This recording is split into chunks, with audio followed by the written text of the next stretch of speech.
This is the Tiwanaku Empire. As you can see, it's located in the present-day Peru, Bolivia, and Chile. It lasted from roughly 500 AD to 1000 AD. Each civilization needs a water source in order to survive, and this particular empire was built around a large lake and river basin in its center called Lake Titicaca. 25 different rivers flow into this lake, although only the main ones are shown here on the slide. The lake is 3,232 square miles and lies at 12,500 feet above sea level. This makes the city of Tiwanaku one of the highest urban centers to ever be constructed. In addition to this lake, snowmelt from the Quelccaya ice cap contributed to frequent flooding in the area, increasing soil fertility. Different areas throughout the empire had differing soil quality, with the highest quality soils being in the valley bottom and lake edge fields. Hillside fields had thinner, rockier soil, but wise agricultural techniques allowed the Tiwanaku citizens to utilize this soil nevertheless. The people of the Tiwanaku Empire created elaborate systems of irrigation in order to increase their agricultural yields. They used a form of agriculture called terracing in the hillsides, as well as raised beds paired with artificial canals. In their prime, they had close to 50,000 agricultural fields called sucacolos throughout the empire. In these fields grew hardy versions of quinoa, legumes, and tubers, most notably the potato. These crops, along with fishing and the domestication of llamas and alpacas, allowed for food surpluses and population growth. Religion was a big part of their culture.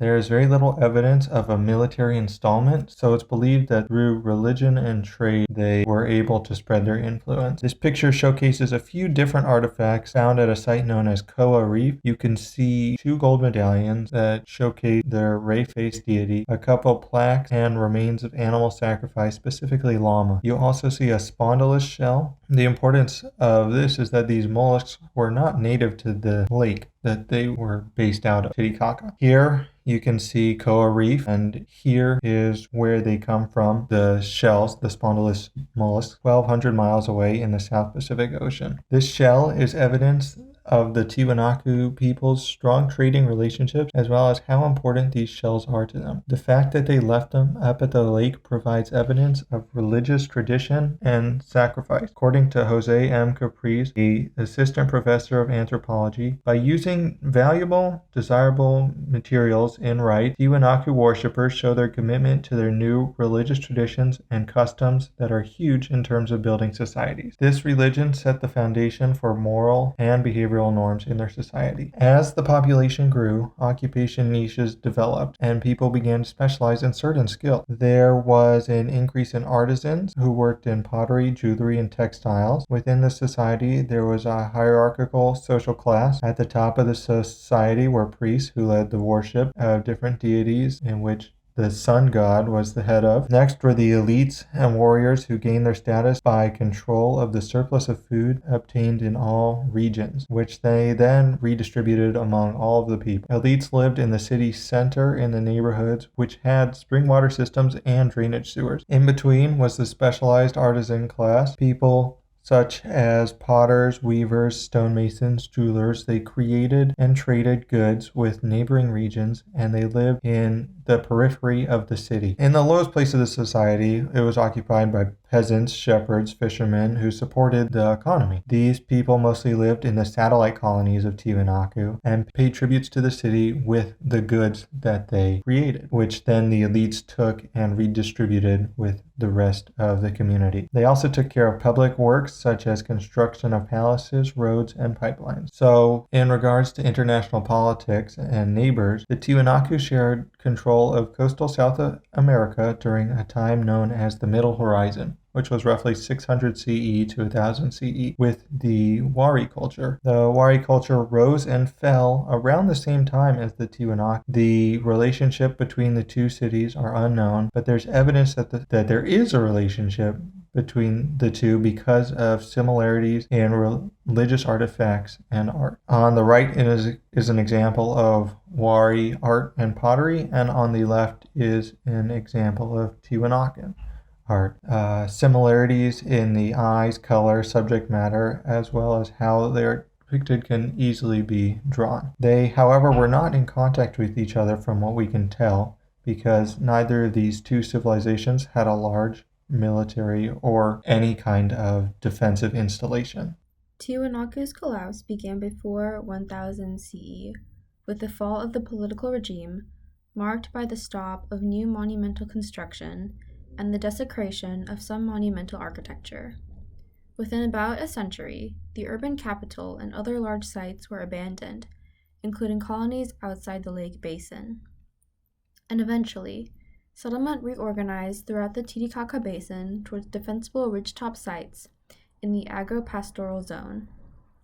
There has been much debate around the cause of Tiwanaku's collapse. Researchers originally proposed that a severe drought made the raised field system ineffective and eradicated food surplus, leading to the collapse. However, this climate collapse hypothesis was vigorously disputed, and critics contended that it underestimated the resilience of Andean farmers and oversimplifies an intersectional process. According to the most recent research in 2021 by Arnold et al., the region shifts between relatively wet and dry periods based on a 5,000-year record from Lake Oruro. Lake Oruro is in close proximity to Lake Titicaca and is sensitive to changes in precipitation. According to data collected, an extreme phase of aridity occurred for 70 years, and the lake level dropped. As the most intense period of the drought ended, the lake level rose again, but the period of aridity still persisted and lasted for 400 years. The gradual reduction of lake and groundwater levels profoundly disrupted the production of Tiwanaku agricultural systems and eventually threatened the functioning and legitimacy of the Tiwanaku state. Their society relies on elite redistribution to support all the people and is what establishes its social class. Farmers were unable to produce enough food to send to the elites in the city. The elites could not gather enough food to redistribute to the lower classes, which weakens their social status and power. Eventually, people in the city and the colonies rebel against the societal structure because everyone is trying to sustain themselves. Areas of the capital show signs of intentional destruction. Evidence of burned complexes and destroyed food storage jars indicates a period or event of destruction, followed by the abandonment of the site. Near the end of the empire, Tiwanaku's style of ceramics stopped being produced. Monumental building construction ceased, and the regional settlement hierarchy between the colonies and the city disappeared. This era of extreme environmental uneasiness persisted for so long and eventually reached a critical threshold, in which acclimatizing meant abandoning state society. Another potential factor briefly mentioned is the salinization of soils, making it harder to grow foods that once flourished in the area. A key piece of evidence that points to this is the increased production of quinoa, which can grow well in salty soils. In the time period between 400 and 800 AD, just before its collapse, soil studies of archaeological irrigation sites reveal high salt concentrations. After the collapse, it is possible that the citizens of Tiwanaku migrated southward. This explains how Mupachi language adopted multiple words from their society, like Antu, sun, or Kuen, moon. There is also a visible spread of the agricultural techniques that the Tiwanaku practiced, such as the raised fields of Booty Lake and the canalized fields around Lumako Valley. Our knowledge of this collapse to today by emphasizing the importance of sustainable and adaptable food systems. The irrigation systems that Tiwanaku had in place were vulnerable to fluctuations in water availability. In order for our own society to thrive, especially in California, we must research drought-tolerant crops and forms of irrigation that contribute little to soil salinization. All people need food and water to survive. Farmers, like in Tiwanaku, are often wrongfully viewed as lower in social class compared to others.